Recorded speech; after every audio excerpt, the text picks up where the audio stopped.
ہم لوگ سمجھتے ہیں کہ جیسے ہم ہیں نا بس ہمارے بچے بھی اسی طرح پڑھے لکھے ہیں.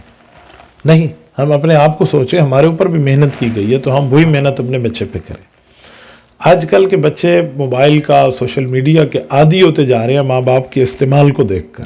تو اس سے ہٹانے کا بہت آسان طریقہ ہے کہ ماں باپ کو چاہیے وہ اپنے بچے کو دینی بات سنائیں ایک کہانی بنا کر، قصے کی شکل بنا کر. آپ یوں نہ کہیں کہ حضور علیہ الصلوۃ والسلام نے یوں فرمایا تو وہ بچہ کیا سمجھے گا نبی نے کیا فرمایا، قرآن میں آیا. ایسے نہیں. اب دیکھو بیٹا وہ آسمان دیکھا ہے، ہاں وہاں سے ایک فرشتہ اترا تھا اور یہ بات لے کر آیا تھا، یوں آیت سمجھائے نا. اس طرح ان کو پتہ ہے. ایک واقعہ سنیں کہ ایک مجلس لگی ہوئی تھی، ہوا چل رہی تھی، بہت اچھا موسم تھا، بہترین لوگ بیٹھے تھے، ایک شخص بات کر رہا تھا، سب سن رہے تھے. یوں حدیث سنا دیں کہ صحابہ کو حضور نے حدیث سنائی ہے. یوں واقعات کی شکل میں کہانی کی ترتیب پر، ایک واقعہ کے ترتیب پر سنائیں گے تو ضرور بچے شوق سے سنیں گے اور باقی چیزوں کو چھوڑ دیں گے.